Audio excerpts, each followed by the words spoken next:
Hola a todos, bienvenidos, ¿cómo están? Eh, bueno, quiero hablarles hoy sobre un concepto que en realidad es sumamente conocido por ustedes, sumamente trabajado por ustedes, y es el concepto de resistencia. ¿Sí? La diferencia en el trabajo que trataremos de hacer el día de hoy es que voy a tratar precisamente de hacerlo de una forma novedosa. Eh, y para eso, el plan del trabajo de hoy es tratar de contarles un poco cuál fue la maniobra que ejerció Jacques Lacan sobre el concepto de resistencia, ¿sí? Que es un concepto central en la obra freudiana, que como les decía ustedes seguramente lo conocen, pero voy a tratar de explicarles un poco cuál fue la maniobra ejercida por Lacan sobre este concepto, ¿sí? Como siempre, traje mis citas, entonces voy a ir articulando un poco de explicación con un poco de citas e iremos avanzando en torno a qué es la resistencia en psicoanálisis de Lacan, ¿no? Pero bueno, empecemos por el principio, ¿sí? Hablemos un poco de lo que es la resistencia para Freud. Ustedes recordarán que al emprender el trabajo clínico con los pacientes, ¿sí? Al comenzar a atender pacientes en su clínica privada, Freud se empieza a dar cuenta que al intentar liberar al paciente de sus síntomas, este paciente aparentemente opone una cierta resistencia, ¿sí?, al tratamiento. Y es una resistencia que se mantiene a lo largo de todo el tratamiento.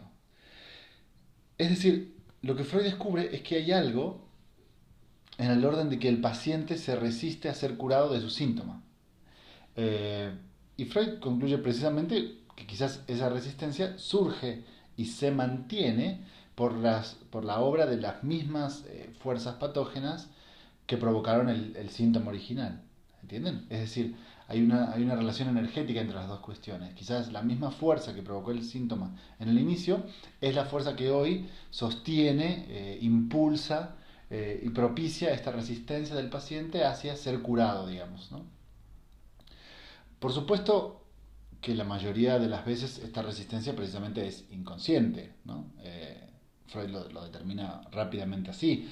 Y de hecho es un gran logro ya que a través de ciertos señalamientos, a través de ciertos eh, comentarios que el analista vaya haciendo sobre ese tema, es ya un gran avance que el paciente logre ver que eso es una resistencia, ¿entienden? Que entienda esa llegada tarde, por ejemplo, o que entienda el hecho de que olvidó el dinero, o ese sueño que le da justo antes de que tenga que venir a la sesión, de que entienda todas esas tres cosas como una resistencia, ¿sí? Ya de por sí es un gran avance, porque precisamente es algo inconsciente, ¿no? Incluso desde la lógica de Freud. Entonces, yo pienso que es muy difícil pensar el concepto de resistencia en un sentido más radical, precisamente porque es un concepto absolutamente contraintuitivo, ¿no? El psicoanálisis es en general una disciplina y un discurso sumamente contraintuitivo. Eh, pero creo que la resistencia lleva al extremo esta característica propia del psicoanálisis de ser contraintuitivo, y justamente en este concepto se ve como es algo radicalmente difícil de pensar si uno lo analiza desde la lógica del sentido común, ¿no? ¿Por qué es sumamente contradictivo? Bien, Freud nos lo explica más o menos en términos como estos, ¿sí? ¿Cómo puede ser que un paciente, ¿sí?, que sufre con su síntoma, déjenme, ahí está, estaba revisando una cosa en mis anotaciones. Les decía, ¿cómo puede ser entonces que un paciente que sufre con sus síntomas y que ve sufrir a sus parientes por sus síntomas, ¿no?, que hace tantos sacrificios para liberarse de ese síntoma, que invierte tiempo, que invierte dinero, que invierte trabajo y esfuerzo, ¿no? Porque precisamente un psicoanálisis no es un tratamiento sencillo, ¿no? Implica mucho esfuerzo por parte de los pacientes. ¿Cómo puede ser precisamente entonces que ese paciente se resista frente a quien lo está ayudando a quitarse ese malestar? ¿Entienden cómo es absolutamente contraintuitivo? ¿Cómo puede ser que alguien que está en esa posición se resista precisamente frente a quien trata de ayudarlo para tratar de que esa solución, de esa situación mejore, ¿no? Yo pienso que es absolutamente contraintuitivo. Por eso, alguien que no sepa nada de psicoanálisis, podría pensar, o incluso el psicoanalista que no ha entendido muy bien cómo funcionan estas cosas, podría pensar abiertamente o plantear abiertamente temas como, bueno, pero entonces usted no se quiere curar, ¿no? Porque si quisiera curarse, vendría, no resistiría, pagaría, no se estaría quejando todo el tiempo, no haría lo posible porque este tratamiento no funcione, ¿no? ¿Entienden a qué me refiero? Como que si ustedes analizan la cuestión desde el sentido común, lo que ustedes pueden llegar a concluir es, bueno, quizás no se quiere curar, ¿no? Quizás quiere seguir así, que es un poco la respuesta que da la gente en general a los síntomas que tienen los pacientes, ¿no? Porque hoy en día habría como una lógica más o menos consensuada de que si uno quiere hacer las cosas, las puede hacer. Entonces, si yo no renuncio a ese síntoma es porque no quiero renunciar. Es decir, si yo tengo un problema con la comida y no paro de comer, si yo tengo un problema con la bebida y no paro de tomar, si yo tengo un problema con la violencia, si una mujer es víctima de la violencia de su pareja, entonces, ¿qué decimos? Sí, bueno, ¿será que le gusta que le peguen? ¿No? ¿Por qué? Porque la lógica intuitiva solo permite leer las cosas en un sentido lineal. Es, si eso no te gusta, entonces ¿por qué no lo cambias? ¿No? Como no lo puede cambiar, precisamente surge la idea de que quizás le gusta. Bueno, la posición del psicoanalista tendría que ser diametralmente la opuesta, aunque hay colegas que lamentablemente se siguen manejando en esos términos. Y creo que es porque la idea de resistencia es una idea tan contraintuitiva que de hecho si ustedes no trabajan fuertemente la noción de inconsciente, nunca van a poder realmente comprender a qué se refiere la resistencia, ¿no? Entonces, bueno, de todas maneras esto es una pequeña introducción nada más al problema porque eh, hagamos un intento de recapitulación, ¿no? Es decir, resistencia en el paradigma freudiano, claramente así no estamos introduciendo el tema, resistencia en el paradigma freudiano va a ser cualquier cosa que el paciente haga para evitar el curso del análisis. ¿Sí? Cualquier cosa que el paciente haga para evitar el curso del análisis. Por eso, la primera aproximación que Freud tiene al fenómeno de la transferencia fue concebirla justamente como una resistencia. ¿Sí? ¿Se acuerdan? El primer momento en el que él analiza las lógicas transferenciales, él supone que es algo estrictamente resistencial. ¿Por qué? Porque se plantea como algo que va precisamente en contra del tratamiento. ¿Sí? Permítame para esto leerles una cita de las conferencias del psicoanálisis, la conferencia 19, de resistencia y represión. ¿Sí?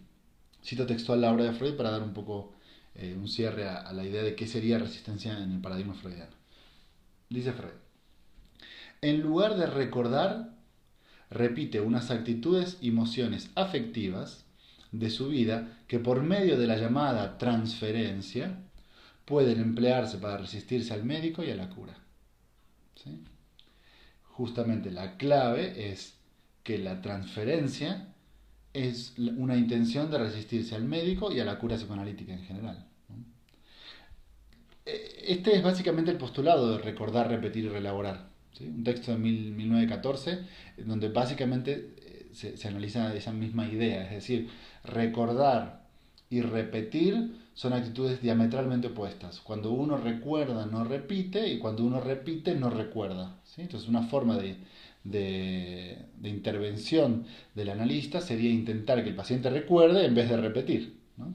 Esa es un poco la idea general, digamos, muy a grosso modo de recordar, repetir y reelaborar del año 14. ¿Sí? Lo que yo quería que vieran en esta cita es que incluso la transferencia, que después se va a convertir para Freud en una de las herramientas de análisis más importantes, ¿sí? Por las cuales el psicoanalista se puede valer para intervenir en el dispositivo clínico, incluso esa transferencia puede ser utilizada como resistencia por parte del paciente también. ¿Sí? Porque resistencia es cualquier cosa que se utilice en detrimento del tratamiento. Por ejemplo, la, ustedes se acuerdan que Freud hace una distinción muy clara entre transferencia erótica y transferencia erotizada, ¿no? Ahí funciona exactamente igual. Una transferencia erótica es algo que mantiene al paciente en el tratamiento, pero una transferencia erotizada ya genera una resistencia al tratamiento. Entonces fíjense cómo la línea es sumamente fina en Freud. Eh, y quizás mecanismos que en unos momentos del análisis tienen la función de mantener ese análisis, en otros momentos pueden ser tomados por la resistencia y utilizados para resistir al tratamiento. De todas maneras, digamos, yo no quiero que ahondemos mucho en el tema porque calculo que la noción de transferencia en Freud la manejan bastante bien y sin ir más lejos, bueno, es una noción que se trabaja constantemente, ¿no? Cuando yo pregunto a qué se resisten los psicoanalistas, creo que lo hago en un sentido completamente distinto a este. Y es el sentido de Lacan, y es el que voy a tratar de proponerles a continuación. Eh, bueno,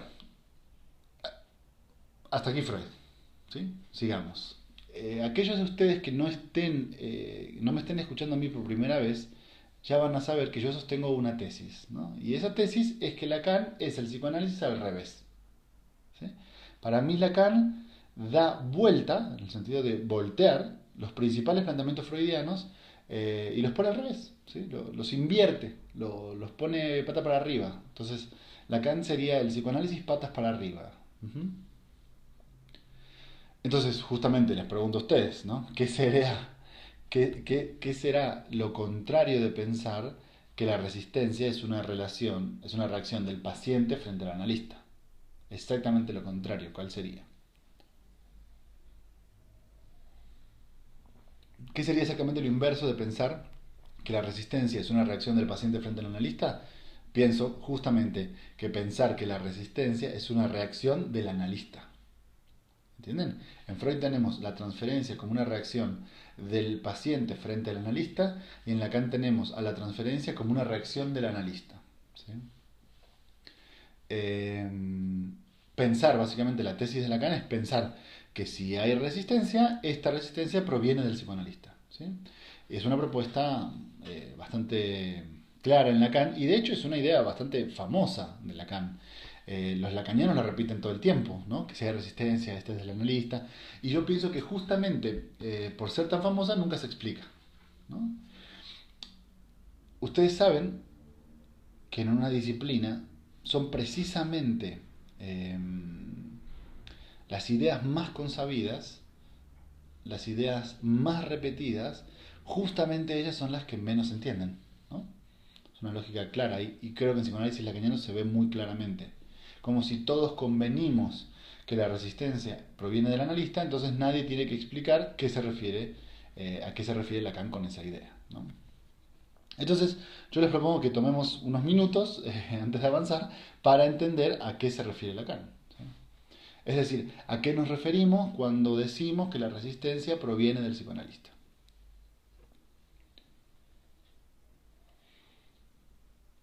Para responder un poco a esta idea, tengo que decirles que una de las críticas más constantes que hace Lacan a los psicoanalistas durante toda su enseñanza, ustedes saben que la enseñanza de Lacan constituye una de las críticas más grandes a los psicoanalistas en la historia del movimiento psicoanalítico, ¿no? Y creo que una de las críticas más constantes que van a encontrar en la enseñanza de Lacan es precisamente que en los medios donde se enseña psicoanálisis, él encuentra, cuando se introducen ellos, él encuentra una ignorancia patente, ¿sí? Una ignorancia evidente. Eh, y él mismo afirma varias veces que en los lugares de formación de psicoanalistas hay básicamente una ignorancia generalizada. ¿Sí? Lacan es bastante abierto para decirlo.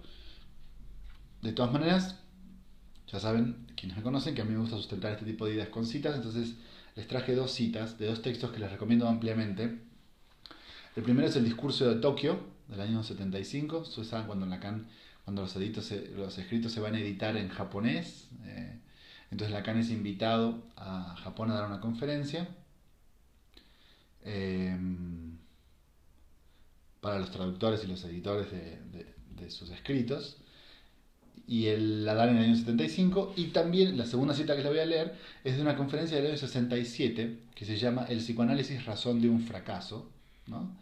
Que ya es precisamente un año posterior a la edición de los escritos. Ustedes saben que los escritos de Lacan se editan en el 66, ¿sí? Se publican en el 66 y son un éxito de librería, ¿no? Lacan hasta antes del 66 era simplemente un médico psiquiatra que leía un poco de psicoanálisis y trabajaba en algunos grupos de estudio y después del año 66 se convierte realmente en una estrella, ¿no?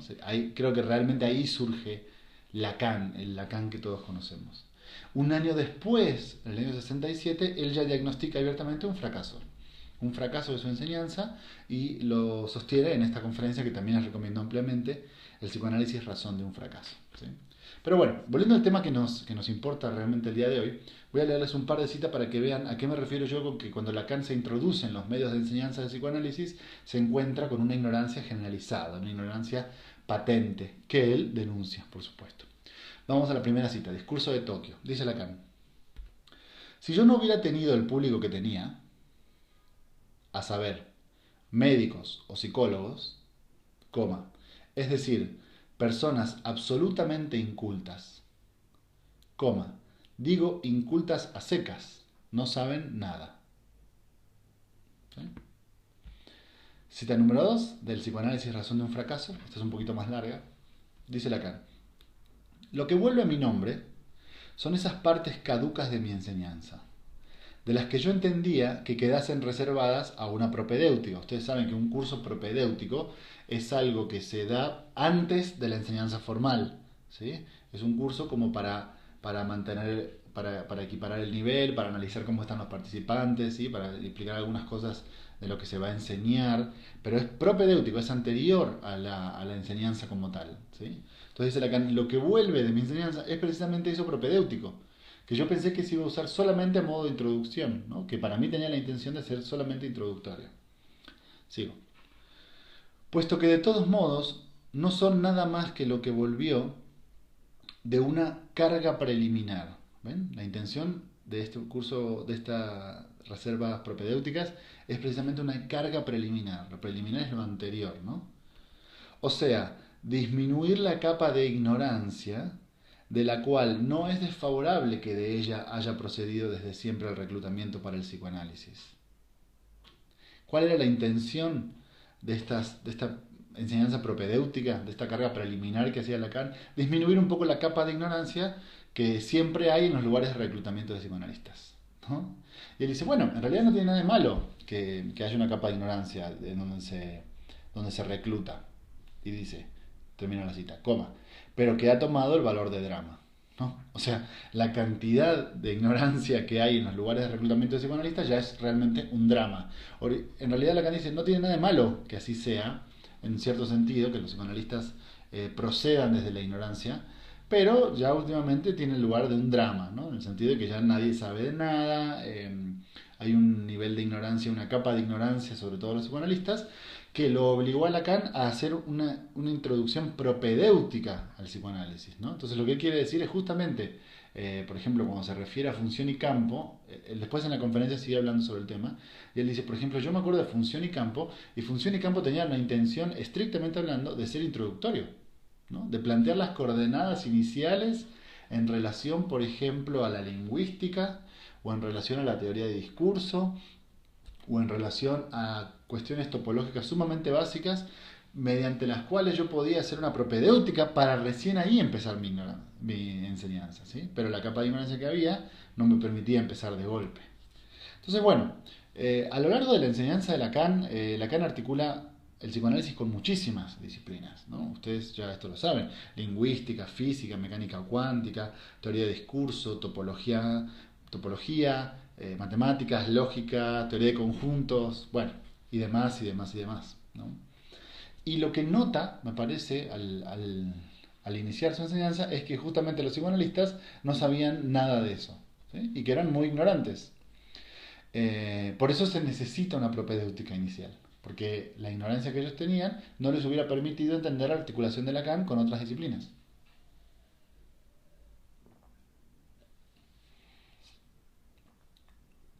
Igualmente me parece que en ese problema seguimos estando, ¿eh? No creo que la propedéutica de Lacan nos haya liberado de ese problema. Pero bueno, ese es otro tema para otra reunión. Igualmente me parece que lo realmente grave, que Lacan mismo también denuncia, lo más dramático, no era la ignorancia de los psicoanalistas sobre estas otras disciplinas, ¿no? Sino que eran ignorantes del propio psicoanálisis. Y ahí la cosa se pone ya bastante más compleja, ¿no? Porque una cosa es ignorar sobre otras disciplinas y otra cosa ya es ignorar sobre la disciplina a la que uno se dedica. La cosa ahí se vuelve un poco más problemática. De todas maneras, les traje algunas citas de varios textos al respecto para que lo escuchen en voz de Lacan cuál es un poco la denuncia frente al problema, ¿sí?, planteado aquí. Entonces, bueno, de distintos textos, así que les voy avisando, tengo varias citas, son 5 o 6 citas, así que les aviso de qué texto es y la leo. ¿Sí? Esta, por ejemplo, es de su versión del sujeto, de los escritos. Dice Lacan: una carencia de la teoría, sumada a un número de abusos en su transmisión, que por no carecer de peligro para la praxis misma, resultan tanto la una como los otros en una ausencia total de estatuto. ¿No? O sea, el psicoanálisis tiene una ausencia total de estatuto porque ¿qué? ¿Por qué? Porque los psicoanalistas tienen una carencia en la teoría, ¿no? Carecen de teoría, dicen, y eso termina teniendo un efecto en la praxis, por supuesto. Eso es evidente, ¿no? Que si ustedes carecen de los lineamientos más básicos teóricos que sostienen su práctica, evidentemente la práctica que ustedes van a ejercer va a ser una práctica que va a estar bastante mal hecha, ¿no? Y que además, dice Lacan, es una práctica que carece absolutamente de estatuto, precisamente por este problema, ¿no? Bien, otra, función y campo. Estas son más cortitas, así que vamos rápido. Otra de función y campo. Nadie es menos exigente que un psicoanalista sobre lo que puede dar su estatuto a una acción que no está lejos de considerar él mismo como mágica, a falta de saber dónde situarla, ¿no? O sea, nadie es menos exigente que un psicoanalista sobre aquello que le podría dar estatuto al psicoanálisis, precisamente porque es una acción que el propio psicoanalista considera como mágica. ¿Por qué es algo mágico? Porque no sabe dónde situarla, ¿no? Cuando ustedes saben que la magia no existe, ¿no? Entonces, les voy a contar una anécdota de hace ya muchos años, un paciente que atendí hace muchos, muchos años. Me acuerdo que él llega a la sesión y dice, bueno, la verdad es que hoy sí no sé ni qué decir, hoy no tengo nada de qué hablar, ¿no? Y bueno, y uno ya sabe que esas son las mejores sesiones, precisamente por la asociación libre. Entonces yo le pido que pase al diván y le digo, bueno, mire, usted no se preocupe, usted trate de decir todo lo que le venga a la mente, ¿no? Que es la regla fundamental. Y entonces lo empezó a hacer, y claro, salieron cosas realmente muy importantes, realmente muy interesantes de su vida, y las analizamos y demás. Terminó la sesión, y cuando nos estamos levantando para irnos, él se para al lado del diván, les da unas palmaditas al diván y dice, esta cosa es mágica, ¿no? Y se ríe y se va. Entonces, ¿por qué piensa él que ese diván es mágico? Él piensa que el diván es mágico porque él no tenía nada para decir y gracias al diván salieron un montón de cosas. ¿Entienden? Pero ¿dónde está lo mágico en la cuestión? Lo mágico es que él ignora el punto intermedio. No hay ninguna magia. Siempre hay trucos de magia. La clave de para que un truco de magia parezca mágico es que nosotros ignoramos el paso 2. Hay un paso 1, un paso 2 y un resultado, ¿sí? El mago solamente nos muestra el paso 1 y el resultado. Entonces, claro, a nosotros nos parece algo absolutamente mágico, porque no entendemos la relación causal entre una cosa y la otra. Si ustedes estudian cómo el truco se hace, se van a dar cuenta que en realidad no es magia, es precisamente un truco. Pero mientras ustedes ignoren cómo funciona el truco, van a pensar que es magia. El paciente ignoraba cómo funcionaba la técnica, porque él no tiene por qué saberlo, ¿no? Él solo viene a asociar libremente y a ver si se puede curar de lo que le aqueja. Entonces por eso le parecía mágico. Ahora, yo no creo que haya ningún problema en que los pacientes piensen que el psicoanálisis es mágico. A mí me da exactamente igual lo que los pacientes piensen. A mí lo que me preocupa es que nosotros pensemos que es mágico. ¿Entienden? Porque si nosotros pensamos que es mágico es porque ignoramos cómo funciona. Ignoramos cómo funciona el paso 2 de nuestra propia disciplina. Y me parece que ahí la cosa se vuelve realmente complicada, ¿sí? Bien. Otra, de función y campo. Dice Lacan, no basta declararse técnico para sentirse autorizado por no comprender a un Freud 3 a refutarlo en nombre de un Freud 2 al que se cree comprender y en la misma ignorancia en que se está de Freud 1. ¿No? Es genial la idea de Lacan. Es decir, no basta que uno se declare un técnico para autorizarse a no comprender y a criticar, ¿sí? Hay que comprender Freud 3, Freud 2 y Freud 1, dice Lacan, de función y campo. Una más, de la ciencia y la verdad.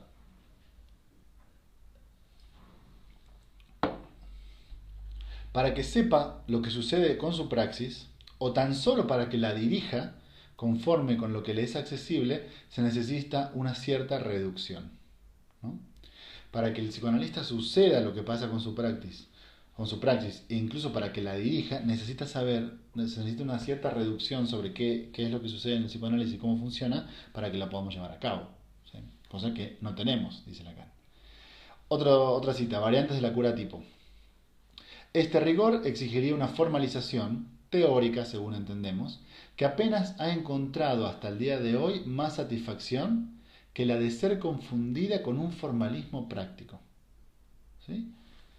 Dos puntos. O sea, de lo que se hace o bien no se hace. El problema central de nuestra práctica, dice Lacan, es que no tenemos una formalización teórica. ¿Entienden? Y como no la tenemos, por supuesto, no la enseñamos. Y como no la enseñamos, por supuesto, nuestros analistas no la saben, porque no la tenemos. ¿Qué tenemos en cambio de eso? Bueno, un formalismo práctico. De decir, bueno, esto se hace, esto no se hace. Al paciente no se le da consejos, al paciente se interpreta lo que tiene para decir, no se le reciben regalos, no se le abre la puerta los fines de semana, no, bla, bla, bla, bla, bla, bla, bla, bla, bla. ¿No? Eso es lo que tenemos en cambio de una formalización teórica. Dos más. Escuchen, porque este es sumamente fuerte. De variantes de la cura tipo. Dice Lacan. La condición del malentendido, para Lacan, el psicoanálisis está en una condición de malentendido. La condición del malentendido, de la cual hemos observado que traba al psicoanálisis en la vía de su reconocimiento, o sea, el psicoanálisis está en vía de ser reconocido, pero hay algo ahí que lo traba. ¿Qué es? La condición del malentendido. Sigo, coma. Se muestra pues redoblada, escuchen, por un desconocimiento interno a su propio movimiento. Entonces, la vía del malentendido, el hecho de que la gente no entienda el psicoanálisis y por ende el psicoanálisis no pueda ser reconocido, está redoblada por otra cosa. ¿Por qué? Por un desconocimiento interno. O sea, por un desconocimiento de los propios psicoanalistas al propio movimiento. Ahí hay un diagnóstico, lo vamos a hablar en un momento más adelante, pero hay un diagnóstico realmente grave. Porque Freud ya había diagnosticado que el psicoanálisis genera resistencia en la gente. Pero Lacan está diciendo es que el psicoanálisis genera resistencia en los psicoanalistas también. Ahora en un momentito más lo analizamos. Pero sí entienden cómo desconocimiento interno al propio movimiento redobla el problema, obviamente. Que la gente no entienda cómo funciona el psicoanálisis o qué es el psicoanálisis. Y por ende eso trabe la vía de su reconocimiento es una cosa grave.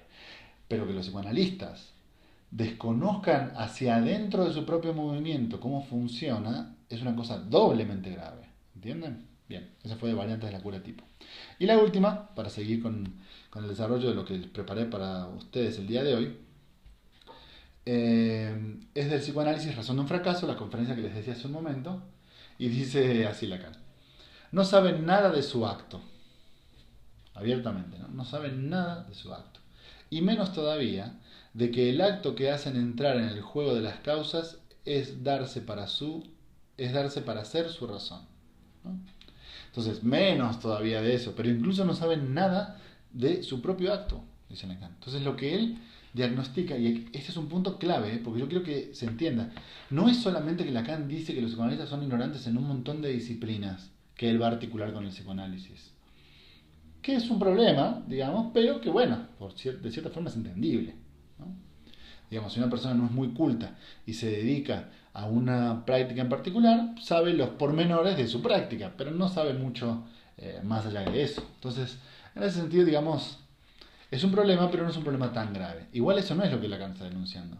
La ignorancia del psicoanalista que Lacan denuncia es una ignorancia del propio movimiento. ¿Entienden? Es una ignorancia del psicoanalista, por parte del psicoanalista, sobre el propio psicoanálisis. Y creo que ahí sí tenemos un problema, ¿no? Bien. Me parece que era importante leer estas citas, justamente porque con ellas yo quiero justificar que no estoy exagerando la postura de Lacan, ¿sí?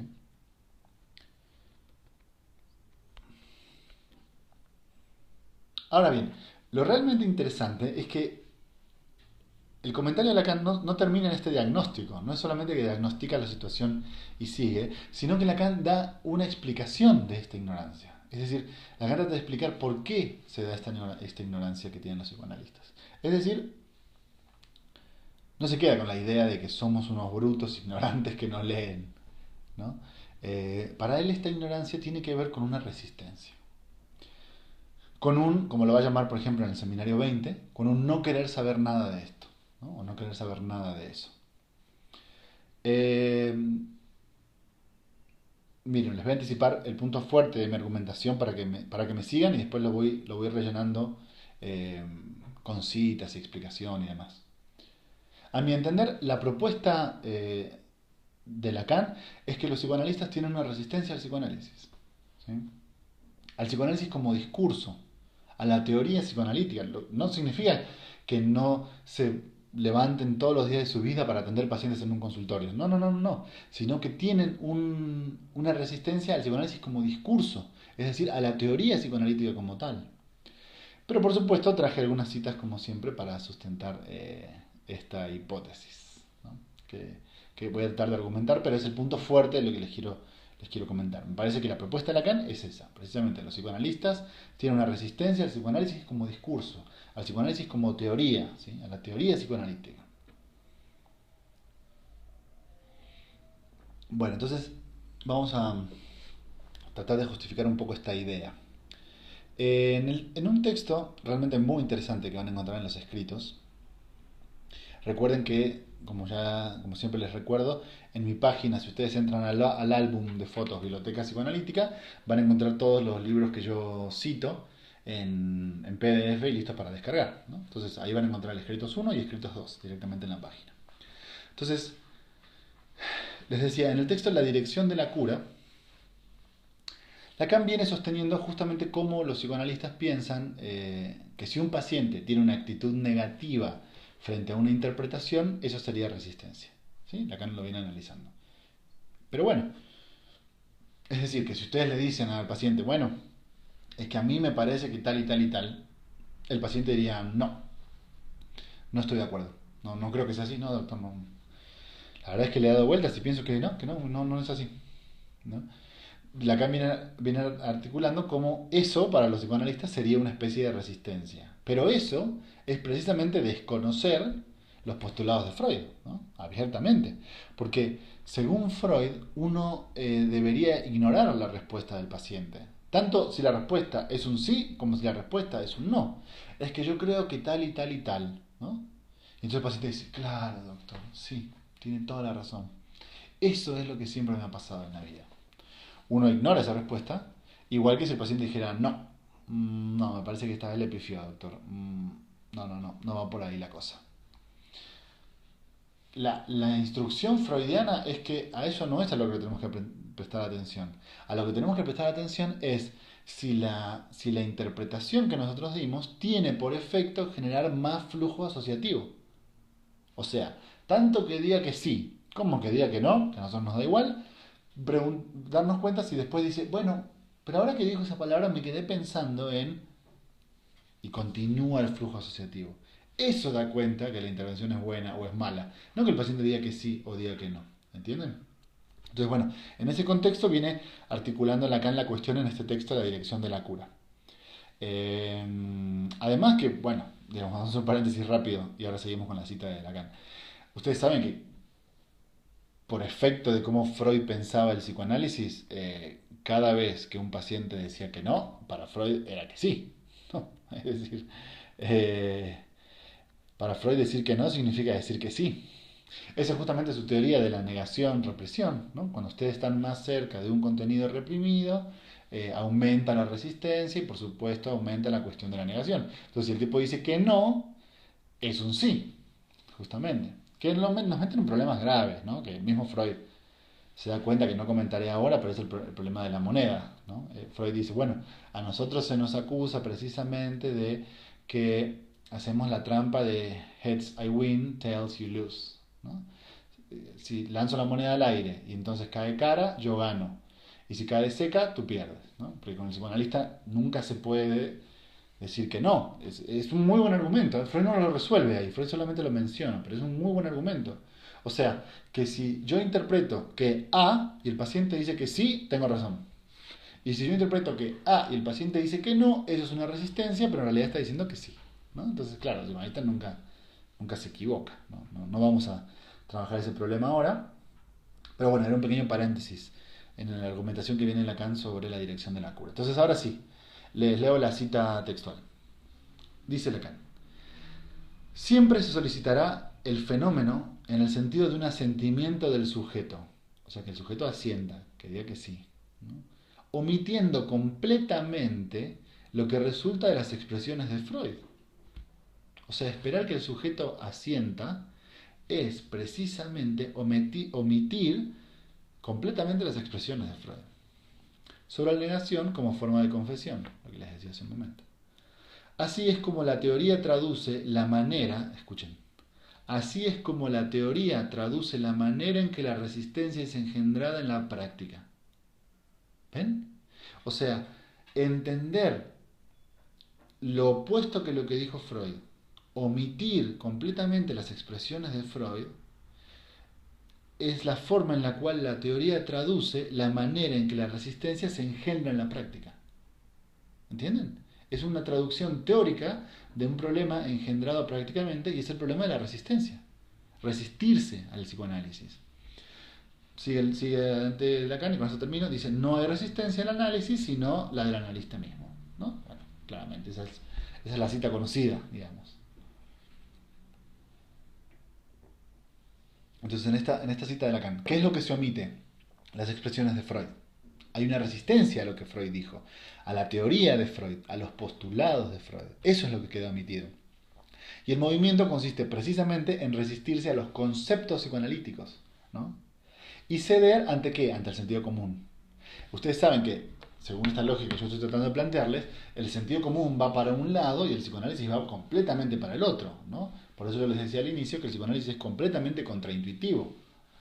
El sentido común es lo que surge de la intuición, de las formas como se deben pensar, como se piensan en una época y en un espacio determinados, ¿sí? El psicoanálisis genera un camino completamente distinto, va para el otro lado del sentido común. Entonces, el movimiento resistencial consiste precisamente en resistirse a los conceptos psicoanalíticos y ceder otra vez al sentido común, ¿no? Ah, claro, si dice que no con la cabeza, es que está negando lo que estoy diciendo, está resistiendo. Esa no es la enseñanza de Freud. Creo que queda claro, ¿no? Cómo funciona el sentido común. Si el paciente dijo que no, es una resistencia. Si dijo que sí, en realidad no es una resistencia. La mejor resistencia que puede tener un paciente, y eso es lo que ustedes tienen que entender de una vez por todas, es que la mejor resistencia que un paciente puede hacer es decirnos siempre que sí. ¿Entienden? Porque nos engaña en ese sentido. Si nosotros somos ingenuos, creemos, él nos dice, claro, doctor, uy, que usted es un genio. Nunca nadie, ningún psicoanalista antes que usted había dado en el clavo de mi problema. Y ese es mi problema. Y uno dice, ah, qué bueno, soy buenísimo. Y lo que no se da cuenta es que justo ahí está centrada la resistencia. ¿Entienden? En el hecho de decirnos que sí cuando nosotros queremos escuchar que sí. Analicen un poco el caso de la joven homosexual. Recuerdan ese momento en el cual la joven homosexual se da cuenta de que para Freud era muy importante los sueños, ¿sí? Porque los pacientes se dan cuenta, obviamente, si uno tiene ciertos indicios débiles en su estructuración mental, los pacientes, si son más o menos inteligentes, se dan cuenta. Entonces, la joven homosexual se da cuenta que para Freud era importante los sueños, entonces empieza a mentirle sueños, y le cuenta sueños en los cuales tiene relaciones heterosexuales, y Freud está muy contento porque cree que el tratamiento va muy bien, ¿entienden? Entonces, ahí está el punto clave. La resistencia, la mejor forma de resistir es decirnos que sí todo el tiempo, ¿no? Bien. Igualmente, creo que el nudo central del planteamiento de Lacan es que para él hay algo de lo novedoso del psicoanálisis, ¿sí? De lo radicalmente distinto, que genera resistencia, sí, pero en los propios psicoanalistas. Hay algo que ellos mismos no quieren saber, hay algo que los propios psicoanalistas no quieren saber, dice Lacan.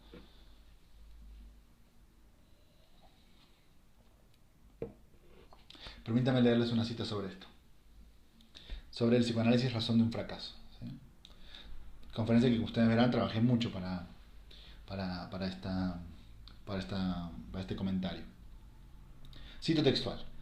Habiendo constituido, perdón, no, empiezo no, me equivoqué. Habiendo consistido el esfuerzo de los psicoanalistas durante décadas en tranquilizar a propósito de este descubrimiento, viene hablando del inconsciente, ¿no? Entonces, bueno, se descubre el inconsciente, se genera un gran revuelo y los psicoanalistas tratan de tranquilizar las cuestiones, de decir, a ver, vamos a tranquilizarnos en torno al descubrimiento del inconsciente, no es tan malo. Dice Lacan, habiendo hecho eso, el más revolucionario que hubo para el pensamiento, que fue el descubrimiento del inconsciente, las cosas llegaron, escuchen, a que estos reprodujeron la recaída. O sea, de tanto calmar a la gente en torno al descubrimiento del inconsciente, que es el concepto más revolucionario que hubo para el pensamiento, de tanto estarlos calmando, los propios psicoanalistas reproducen la recaída. 2 puntos. Por haber querido tranquilizarse ellos mismos al respecto, consiguieron olvidar el descubrimiento. Genial la frase de Lacan. ¿Entienden? ¿Ven el movimiento? Se arma gran revuelo por la invención freudiana del inconsciente. Los psicoanalistas tratan de calmar las aguas, de que todos nos tranquilicemos. De tanto tratar de tranquilizarlos, ellos reproducen la recaída y justamente por tranquilizarnos a nosotros mismos, nosotros los psicoanalistas por tranquilizarnos, conseguimos justamente olvidar el descubrimiento freudiano. ¿Sí? Y aquí hay algo interesantísimo, que es lo que les decía hace un momento, les planteé hace unos minutos, y es que precisamente, ok, es que estaba buscando la siguiente cita, bien. Y es precisamente esto, que Freud ya había diagnosticado que el psicoanálisis era un movimiento, una disciplina que generaba resistencia en sus detractores. Esa es la tesis central de Freud, ¿no? Para Freud no hay una negación, no hay un rechazo, no es que el psicoanálisis no les gustó, es que justamente el psicoanálisis generó resistencias, en el sentido psicoanalítico del término. ¿Sí? Lacan va un paso más allá y dice, no, es que el verdadero problema es que la resistencia que el psicoanálisis genera es una resistencia que la generan los psicoanalistas, no en los detractores, en la misma gente que apoya el movimiento. ¿Entienden? Es exactamente lo que les decía, es la misma forma en la cual el paciente podría resistirse diciéndonos que sí. Los psicoanalistas se resisten al psicoanálisis precisamente diciendo que son psicoanalistas. Entonces ahí generan una imposibilidad muy difícil de sortear, ¿no? Que es, a ver, yo tomo del descubrimiento freudiano lo menos importante, le quito la parte más novedosa, le quito la parte que genera más conflicto y me quedo con esto. Y digo que yo soy psicoanalista. Entonces estoy repitiendo la resistencia, estoy recayendo en la cuestión resistencial, defendiendo el movimiento. Es la mejor forma de caer en un problema, que probablemente es el problema en el cual estamos inmersos nosotros, y es el problema que Lacan trata de diagnosticar aquí, ¿no? Bien, espero que me estén siguiendo.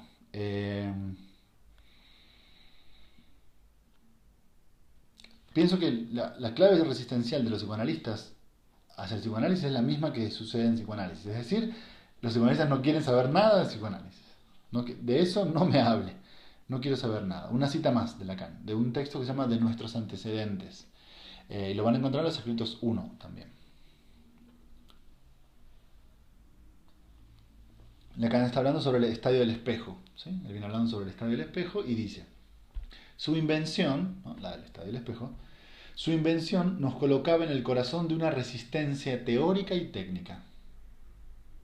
El hecho de haber inventado el estadio del espejo colocaba a Lacan en el corazón de una resistencia teórica y técnica, que aunque constituía un problema que después fue cada vez más patente, ¿sí? Porque cada vez fue aumentando la cuestión resistencial, se hallaba, es preciso decirlo, bien lejos de ser percibido por los medios de donde habíamos partido. El texto de nuestros antecedentes habla justamente de los antecedentes de Lacan, ¿no? Es genial la idea. Es decir, cuando él inventa el estadio del espejo, se da cuenta que esa precisa invención lo coloca a él mismo en el corazón de un problema. ¿Y cuál es el problema? Que hay una resistencia teórica y una resistencia técnica por parte de los psicoanalistas hacia el propio psicoanálisis. Que él dice que después es un problema que se va a ver más patentemente, pero ya en ese momento estaba muy lejos de ser percibido. O sea, ya en aquel momento nadie lo percibía, ¿no? Pero entonces quiero que noten cómo ya desde el comienzo de su enseñanza, porque el Estadio del Espejo es un texto del 31, ¿no? Ya en esa época Lacan se encuentra con esta resistencia.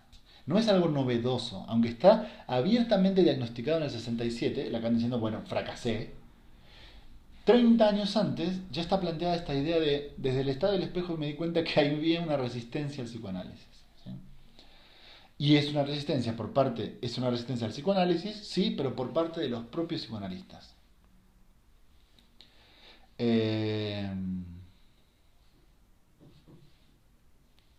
bueno, ustedes saben que digamos un paréntesis que algunos de ustedes saben y que otros no, ustedes saben que el objetivo original de este trabajo que les estoy presentando hoy era presentarlo en la facultad eh, en torno a una serie de encuentros que se iban a dar, que tenían como tema el psicoanálisis contra el discurso psiquiátrico o algo así. Era un poco una idea de criticar a la psiquiatría, ¿no? Cuando yo ya estaba aceptado y tal, y cuando mandé el título de mi trabajo para ser incluido en el afiche, me dijeron que ya no había tiempo y que lamentablemente no iba a poder participar, ¿no?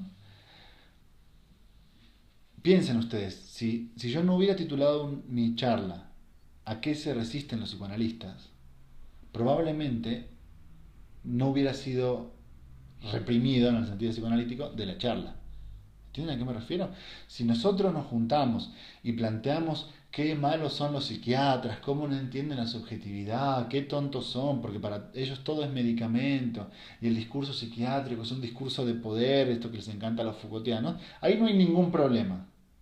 Pero cuando alguien introduce el tema de, oigan muchachos, ¿y si pensamos mejor que los psiquiatras y tal? ¿Y si pensamos a qué se resisten los psicoanalistas? Bueno, eso es cortado diametralmente, eso queda por fuera, ¿no? Por suerte, hoy tenemos la posibilidad de internet y puedo presentárselos así, pero no me parece menor el hecho de que este trabajo que habla sobre esto haya sido precisamente resistido, ¿no?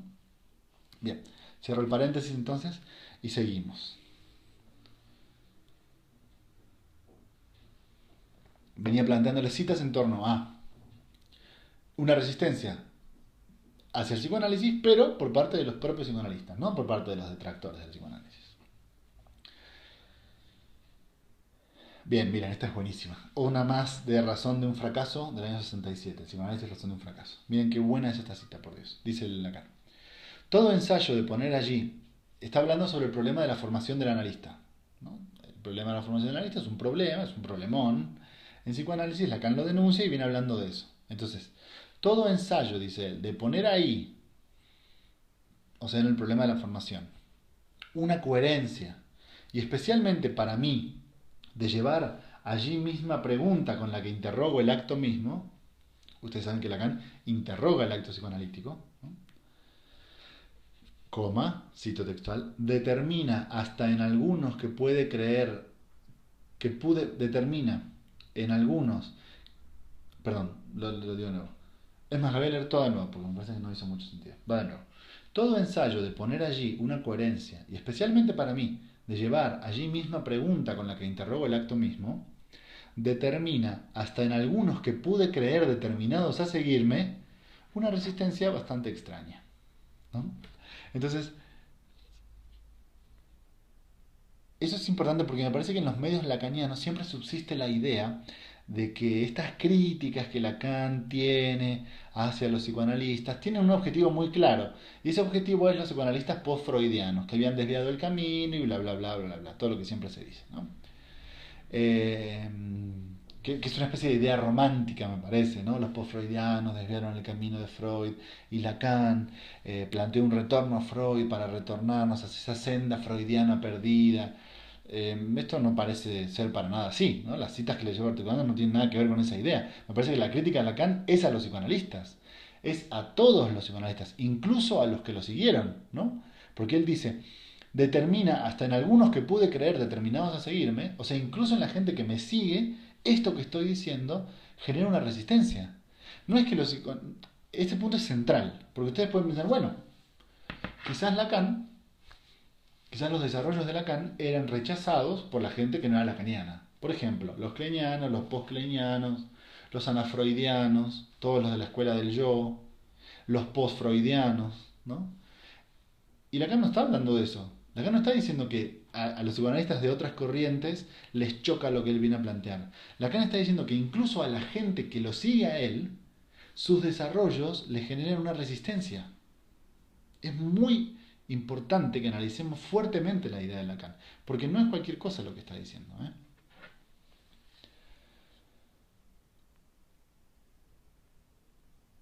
Miren, una cita más en el mismo sentido, del seminario 18, de la clase del 5 de marzo de 1971.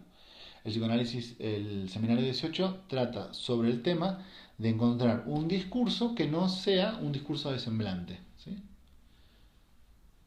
Dice Lacan: quiero decir que verdaderamente fue necesario, bueno, viene hablando sobre los escritos, ¿no? Sobre sus escritos, y dice: quiero decir que verdaderamente fue necesario que me los arrancaran, coma, los que reuní un buen día, los escritos, coma, en la incapacidad en suma total en la que estaba de hacerme escuchar por los psicoanalistas. Dice Lacan: bueno, los escritos son el resultado de algo que yo escribí en la incapacidad total que estaba de hacerme escuchar por los psicoanalistas. Y ustedes pueden decir: bueno, claro, porque los psicoanalistas post-freudianos eran muy tontitos, y los lacanianos, y los... bueno, ese fue un lapsus, perdón. Y los psicoanalistas post-kleinianos eran muy tontitos, por eso no escuchaban a Lacan. Escuchen el final de la cita: quiero decir, incluso para aquellos que me habían quedado pegados. O sea, Lacan no se puede hacer escuchar ni por sus propios alumnos. Esa es la resistencia mortal, ¿entienden? No el rechazo de alguien que rechaza abiertamente y dice: a mí Freud me parece una estupidez, Hegel me parece una estupidez, Lacan me parece que dice puras tonterías, no vale para nada. Ese no es el peor rechazo. El peor rechazo es el que dice que lo sigue y rechaza exactamente todo lo que está diciendo. Ese es el diagnóstico que Lacan está haciendo, y eso es lo que yo creo que para mí sería lo más importante que ustedes se lleven de aquí hoy. Que el verdadero problema del movimiento lacaniano es hacia el interior del movimiento lacaniano. No es contra los psiquiatras, contra los kleinianos o contra los postfreudianos. El problema es que Lacan diagnostica hacia adentro de su movimiento, lo diagnostica, como decía, para adentro, con sus propios alumnos. La propia gente que le quedó pegada a él, dice, no entiende lo que les estoy diciendo, no me puedo hacer escuchar. ¿Por qué? Porque son tontos, porque no me prestan atención, porque me odian. No, porque tiene una resistencia al psicoanálisis, ¿sí? Ese es el argumento central. Entonces yo pienso que la cita es muy clara. Eh, Incluso entre sus alumnos Lacan no podía hacer que lo escucharan, ¿no? No lograba hacerse escuchar. Era imposible que escucharan lo que él tenía para decir. Y creo que es un problema diagnosticado por Lacan en vida. No es una lectura, pero lo que yo quiero aclarar es que no es una lectura que yo hago de cómo está la situación actual del psicoanálisis, ¿sí? O que yo haya leído en algún lado. Es una situación que yo leo abiertamente y patente en Lacan. Él mismo se dio cuenta de la situación. Y pienso que el hecho de que él mismo afirmara el fracaso de su propia enseñanza es justamente un síntoma de este problema, ¿no? A propósito de este tema, les recomiendo dos artículos absolutamente recomendables de Alfredo Eidelstein, intitulados El fracaso de Lacan. Lo pueden encontrar en internet, y si no, en la página del Rey está desnudo, que es la revista de apertura, que es la Sociedad Psicoanalítica, donde Alfredo Edelstein trabaja, enseña, publica. Bueno, se lo recomiendo abiertamente, ¿sí? El fracaso de Lacan. Alfredo lo que hace es organizar muchas citas en las que Lacan dice precisamente esto que yo les estoy diciendo, ¿sí? Fracasé, mi proyecto fracasó. Bien. Entonces vamos un poco a plantear algunas conclusiones que a mí me parecen importantes. Creo que lo más fuerte, que es un poco lo que les decía hace un momento, ¿no? Que lo más fuerte de esta resistencia a Lacan no es que se lo rechace abiertamente, y es algo muchísimo peor que un rechazo abierto a su enseñanza. Es un movimiento muchísimo más perverso, ¿no? Y lo pienso así: a Lacan se le acepta, ¿sí? Es decir, los analistas nos asumimos lacanianos, pero a condición de una operación. Y esa operación es quitarle a la propuesta de Lacan su parte más subversiva. ¿Entienden? Es decir, aquí tenemos la propuesta lacaniana, entonces yo digo, claro, yo soy lacaniano. A condición de arrancarle este fragmento, en donde justamente lo que está englobado en este fragmento es la parte más subversiva de la enseñanza de Lacan, la parte más novedosa de la enseñanza de Lacan, y aquellas aportaciones que realmente hacen que la enseñanza de Lacan haya sido una enseñanza singular, digamos, por lo menos, ¿no? Y entonces, cuando le quitamos esto, yo soy lacaniano afirmando precisamente lo contrario de lo que Lacan sostenía. Creo que es el movimiento perverso, ¿sí? Y entonces siento que se ejerce de esa forma, no sé si ustedes estén de acuerdo, pero yo creo que de esa forma se ejerce el peor de los rechazos, ¿no? Porque el peor de los rechazos es rechazar pensando que yo lo estoy aceptando. Ese es el peor rechazo que uno le puede hacer a, a un autor o a una doctrina. Piénsenlo, por ejemplo, en relación al racismo, ¿no? O por ejemplo al machismo. Ahí lo van a ver bastante más claramente. El verdadero problema con el racismo no es el racismo ramplón, ¿entienden? Los negros valen menos, son inferiores, hay que esclavizarlos, o hay que matarlos a todos, esos negros de mierda. Ese machismo perdón, ese racismo no es el peor racismo, porque es tan abiertamente criticable, o sea, es tan ramplón que es abiertamente criticable. Y es tan abiertamente criticable que prácticamente es inofensivo. ¿Entienden? Porque nadie va a aceptar que está de acuerdo con esa idea. El verdadero problema no es ese racismo. El verdadero problema es el microracismo. ¿Entienden? El racismo bien pensante. El racismo de las buenas costumbres. Somos culturalmente tan distintos, tienen otras costumbres que nosotros no vamos a poder comprender jamás, son muy diferentes a nosotros, ¿no? Ese es el verdadero racismo con el que tendríamos que preocuparnos, porque es el microracismo que se filtra prácticamente de una forma muy capilarizada. Entonces, la clave de la capilaridad es que permite que las cosas entren aun cuando uno no se dé cuenta. ¿Sí? Yo creo que el movimiento lacaniano le pasa exactamente lo mismo. Tiene un micro rechazo a Lacan, no un rechazo abierto. Entonces el micro rechazo al psicoanálisis lacaniano genera que en la capilaridad, aunque en la gran masa de análisis todos nos creamos lacanianos, en la capilaridad lo que hacemos es rechazar una y otra vez los postulados de Lacan. Ese por poner el ejemplo del racismo, pero por ejemplo, lo mismo sucede, exactamente lo mismo, sucede con el machismo, ¿no? Porque el verdadero problema del machismo no es el tipo que dice que a las mujeres hay que pegarles para que aprendan, porque son seres inferiores, ¿no? Que las mujeres tienen que estar en la cocina, jajaja, que hay que pegarlas, que hay que matarlas. No creo que ese sea el peor de los problemas. Para mí el peor de los problemas es un discurso muchísimo más sutil, ¿no? Que es el discurso que, por ejemplo, ustedes pueden rastrear en la obra de Freud.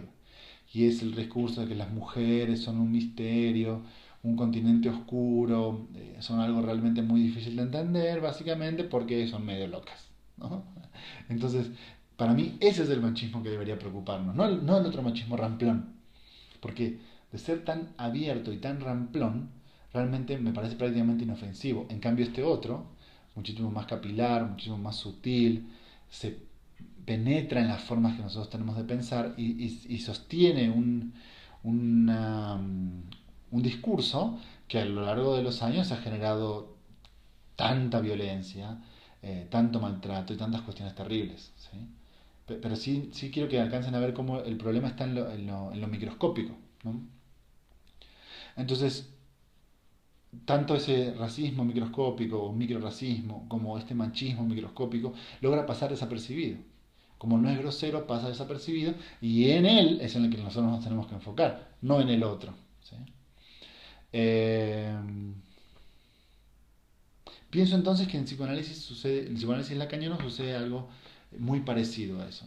Si ustedes analizan el corte general, todos somos lacanianos. Pero si ustedes analizan en la capilaridad de las cuestiones, se filtran discursos antilacanianos, ¿entienden? Entonces, básicamente lo que hay es psicoanalistas lacanianos que rechazan a Lacan, aun cuando no lo sepan. ¿Eh? Y este fenómeno creo que ha generado que el psicoanálisis lacaniano hoy sea básicamente un discurso inerte, ¿entienden? Un discurso moribundo, inerte, siempre relacionado con lo freudiano, por ejemplo, cuando Lacan abiertamente durante toda su enseñanza se la pasa criticando a Freud y diciendo precisamente lo contrario de lo que Freud decía, eh, y creo que hace que eso haya caído como en un terreno profundamente, que el psicoanálisis lacaniano haya caído en un terreno profundamente infértil, donde no hay nada para él y de él no puede salir nada bueno, ¿no? Entonces, bueno, voy a concluir por hoy diciéndoles que al menos desde mi perspectiva, la idea de la resistencia del analista en Lacan denuncia un profundo desconocimiento de la teoría psicoanalítica, tanto de Freud como de Lacan, ¿no? Y un rechazo a los postulados de Freud y de Lacan. ¿Qué queda en su lugar? Bueno, y quizás esto es lo más grave de toda la situación, y es que como se rechazan los postulados freudianos y se rechazan los postulados lacanianos, ¿qué queda en su lugar? Lo más antinómico del psicoanálisis, o sea, lo que va precisamente para el lado contrario del psicoanálisis y es justamente el sentido común, ¿no? Eh, Pienso que la verdadera resistencia de los analistas es leer a Lacan y no encontrar en Lacan más que lo que siempre han leído, más que lo que siempre han sabido. Y para mí ahí está el problema clave, ¿no? Cuando uno dice Freud-Lacan, lo que genera es una situación en la cual Lacan parece que no ha aportado nada nuevo. Y para mí esa es la forma más perversa, pero más efectiva de rechazar los planteamientos de un autor. Así que bueno, les agradezco mucho a todos, espero que estén muy bien y cualquier comentario me lo hacen llegar. Hasta muy pronto.